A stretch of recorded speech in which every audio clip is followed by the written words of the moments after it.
आज के दिन इसराइल ने स्ट्राइक की है सीरिया में दमिश्क इलाके में। स्ट्राइक में ईरान के 4 रेवोल्यूशनरी गार्ड के कमांडर मारे गए। तो ये जो स्ट्राइक था ये एक बहुत बड़ा एस्केलेशन माना जा रहा है इस तरह के इलाके में, और ईरान ने इसराइल को ब्लेम किया है। ये जो स्ट्राइक है ये मज़ा नेबरहुड में हुआ है, जो कि बहुत हाई सिक्योरिटी एरिया था। तो इसराइल ने यहाँ पर ये स्ट्राइक किया था। ये स्ट्राइक उसने एक बिल्डिंग में किया था। 4 स्टोरी बिल्डिंग थी, ये 4 स्टोरी बिल्डिंग। तो पूरी धराशायी हो गई बिल्डिंग, और इसमें 4 तो अभी टोटल संख्या बढ़ के 5 हो गई है। 5 रेवोल्यूशनरी गार्ड के मेंबर्स मारे गए, और साथ में कुछ सीरिया के आर्मी के ऑफिशियल भी मारे गए। तो यहाँ पर अभी ईरान के फॉरेन मिनिस्ट्री के स्पोक पर्सन नसीर कनानी ने स्टेटमेंट जारी किया है, जिसमें उन्होंने कहा है कि इसका बदला हम लेंगे, यानी इसको हम रिस्पॉन्ड करेंगे। जबकि इसराइल की तरफ से कोई रिस्पॉन्ड नहीं आया अभी तक। इसराइल ने ना तो इसकी जो ये अटैक था उसका ना तो उसने ओनरशिप ली है, ना ही उसने इसका खंडन किया है। जहाँ तक बात की जाए तो यहाँ पर सीरिया जो इलाका है वहाँ पर ईरान का काफ़ी दबदबा रहता है इधर के इलाके में। तो ईरान के जो रेवोल्यूशनरी गार्ड के कमांडर है वो इधर घूमते रहते हैं। तो इसराइल ने कह भी दिया था कि कुछ दिन पहले कि वो सीरिया में किसी भी प्रकार का ईरान का कोई भी इन्फ्लुएंस को बर्दाश्त नहीं करेगा। और कुछ दिन पहले सीरिया में ही इसराइल ने एक स्ट्राइक किया था जिसमें ईरान के कमांडर को मार दिया था। तो ये दूसरा हमला सीरिया में हुआ है जिसमें ईरान के कमांडर को निशाना बनाया गया है। फ्राइडे के दिन इसराइल के प्राइम मिनिस्टर बेंजामिन नेतन्याहू और अमेरिका के राष्ट्रपति जो बाइडेन के साथ टेलीफोन बातचीत हुई थी। तो दोनों की जो बातचीत थी उसमें बातचीत होने के बाद जो बाइडेन प्रेस के सामने उन्होंने स्टेटमेंट दिया जिसमें उन्होंने कहा है कि मुझे उम्मीद है कि नेतन्याहू 2 स्टेट सॉल्यूशन के लिए तैयार हो जाएंगे। उन्होंने इसलिए कहा है क्योंकि थर्सडे के दिन नेतन्याहू का स्टेटमेंट आया था जिसमें उन्होंने साफ साफ तौर में मना कर दिया था। उनका कहना था कि जो गाजा का इलाका है वहाँ पर हमास के ख़त्म होने के बाद इसराइल को सिक्योरिटी क्लेम चाहिए यहाँ पर, यानी कि सिक्योरिटी की जिम्मेदारी इसराइल के पास होगी। तो उनका कहने का मतलब ये है कि वो एक स्वतंत्र फ़िलिस्तीन देश को स्वीकार नहीं करेंगे। जबकि आज के दिन सैटरडे के दिन नेतन्याहू की तरफ के ऑफिस जो उनका ऑफिस है वहाँ से भी स्टेटमेंट आ गया है। तो नेतन्याहू के ऑफिस ने वही चीज़ रिपीट की है जो कि थर्सडे के दिन नेतन्याहू ने कहा था कि जो गाजा का इलाका है वहाँ पर हमास के ख़त्म होने के बाद जो सिक्योरिटी की जिम्मेदारी है वो इसराइल के पास होनी चाहिए। और साथ में उनसे डायरेक्ट जब पूछा गया कि आप क्या स्वतंत्र फ़िलिस्तीन देश की आप उसमें ऑब्जेक्शन कर रहे हो, तो अभी तक नेतन्याहू के ऑफिस से कोई क्लियर स्टेटमेंट नहीं आया है। जबकि जो फ्राइडे के दिन जो बाइडेन ने प्रेस के साथ बातचीत की है तो उन्होंने ये कहा है कि नेतन्याहू अगर वो तैयार हो जाए, यानी कि कहने का मतलब ये अगर नेतन्याहू की अगर कोई सिक्योरिटी उनको कुछ थ्रेट लग रहा है तो अगर हम सिक्योरिटी थ्रेट को अगर हम एड्रेस कर देंगे तो उसके बाद नेतन्याहू तैयार हो जाएंगे। तो उनसे जब पूछा गया तो आप कहने का मतलब क्या आपका, तो उन्होंने प्रेस में कहा है कि क्योंकि कई तरह के स्टेट होते हैं, नेशन स्टेट होते हैं, तो ऐसे भी कई इंडिपेंडेंट कंट्री है जिनकी आर्मी नहीं है। तो हम ऐसे ही फ़िलिस्तीन में कर सकते हैं, यानी कि फ़िलिस्तीन देश हम बना देंगे लेकिन फ़िलिस्तीन में हम आर्मी को नहीं बनाएंगे, आर्मी की ऑर्गेनाइजेशन जो आर्मी ऑर्गेनाइजेशन है उसको नहीं बनाएंगे। उससे फिर इसराइल सुरक्षित हो सकेगा, इसराइल को लगेगा कि उसके ऊपर कोई फ़िलिस्तीन की तरफ से हमला नहीं होगा। तो उन्होंने कहा ऐसा भी एक तरीका है जिसको हम अपना सकते हैं। तो जो बाइडेन ने उम्मीद जताई है कि जो नेतन्याहू है आने वाले समय में वो तैयार हो जाएंगे वो 2 स्टेट सॉल्यूशन के लिए। सीनियर हमास ऑफिसर इज्जत अल रिस्क इन्होंने सैटरडे के दिन आज के दिन स्टेटमेंट जारी किया जिसमें इन्होंने जो बाइडेन जो राष्ट्रपति अमेरिका के उनकी इन्होंने जो बाइडेन का कल के दिन स्टेटमेंट था उसका इन्होंने डिसमिस किया उस स्टेटमेंट को। और इन्होंने कहा कि जो बाइडेन ये सब बातें कर रहे हैं और उन्होंने करना कुछ नहीं है। उन्होंने कहा कि जो बाइडेन ने अभी तक फ़िलिस्तीनी लोगों के लिए कुछ नहीं किया है, बल्कि वो जो बाइडेन पूरी तरीके से इसराइल के साथ खड़े हो रखे। इसराइल ने जो भी जेनोसाइड किया उसमें पूरा भागीदारी जो बाइडेन की रही है। तो उन्होंने कहा कि जो फ़िलिस्तीनी लोग हैं उनको अमेरिका से कोई उम्मीद नहीं है। ईरान के IRGC कमांडर और लेबनान के हिजबुल्लाह, ये दोनों की प्रेजेंस देखने को मिली है यमन में पिछले कुछ दिनों में। तो यमन के इलाके में इस समय जो जिस प्रकार से हाउती अटैक कर रहे हैं, तो हाउती को ये दोनों ऑर्गेनाइजेशन मदद कर रहे हैं। ईरान के जो IRGC है और लेबनान के जो हिजबुल्लाह है, ये दोनों यमन में अभी पहुँचे हुए हैं।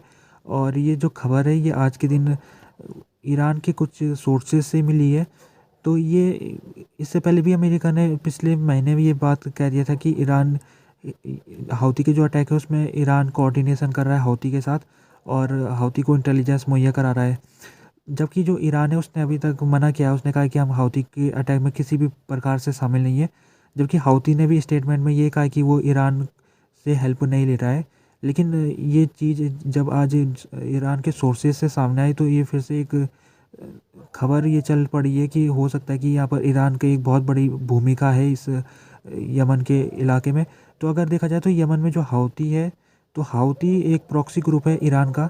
और ईरान ने जब से हाउती की स्थापना हुई है तब से ईरान ने उसको पालने पोसने का काम किया है। जो भी हथियार हाउती के पास है उसमें ईरान के द्वारा ही हाउती के पास गए वो वेपन्स। तो अभी लगभग 1-2 हफ्ते पहले की बात है कि अमेरिका की जो नौसेना है उसने एक शिप को कैप्चर कर लिया था, और वो जो शिप थी वो ईरान से निकली हुई थी और यमन के लिए जा रही थी, और उस शिप के अंदर कई वेपन्स थे।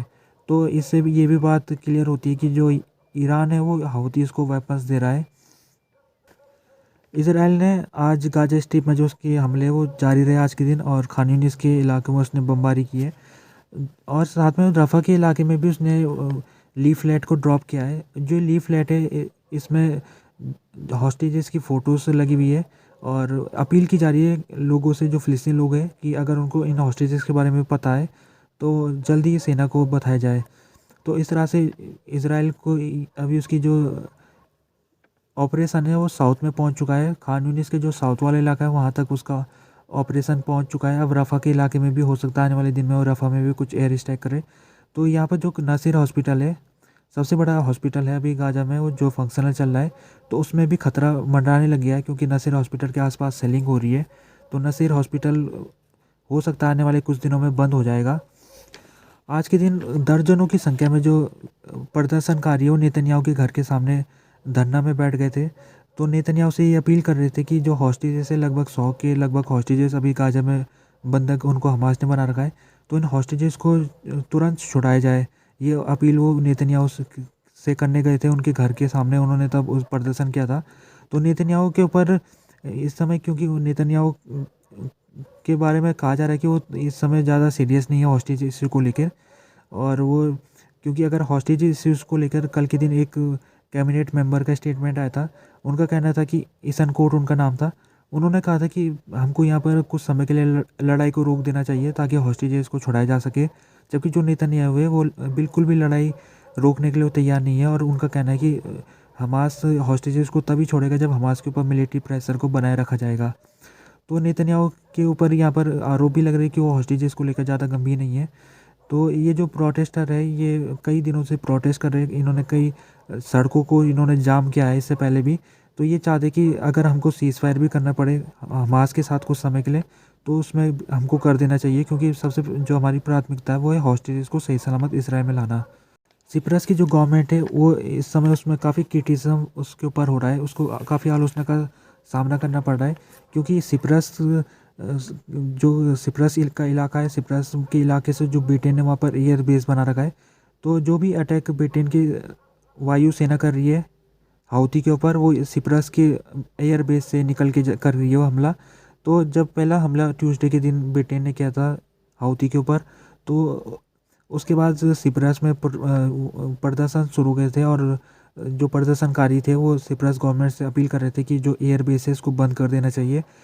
वो चाहते कि ब्रिटेन, क्योंकि ब्रिटेन ने ये यहाँ पर इसका इस्तेमाल किया एयरबेस का यमन के ऊपर अटैक करने में, तो अब ये ब्रिटेन के लिए इसको बंद कर देना चाहिए। तो सिप्रस की गवर्नमेंट ने फ़िलहाल अभी ऐसा कोई डिसीजन नहीं लिया है।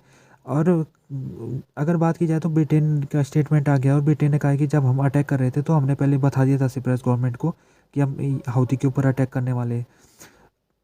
जो कुछ लोग हैं जो चाहते हैं कि यहाँ पर बंद हो जाए एयरबेस, वो इसलिए चाहते हैं क्योंकि उनको डर है कि हो सकता है कि जो हाउती है वो सिप्रस के ऊपर अटैक कर सकते हैं, क्योंकि जो सिप्रस से ही ये जो ब्रिटेन के हवाई जहाज़ है वो सिप्रस से निकल रहे हैं, तो सिप्रस को भी निशाना बनाया जा सकता है और सिप्रस इस एस्केलेशन के चपेट में आ सकता है, ये उनको डर लग रहा है।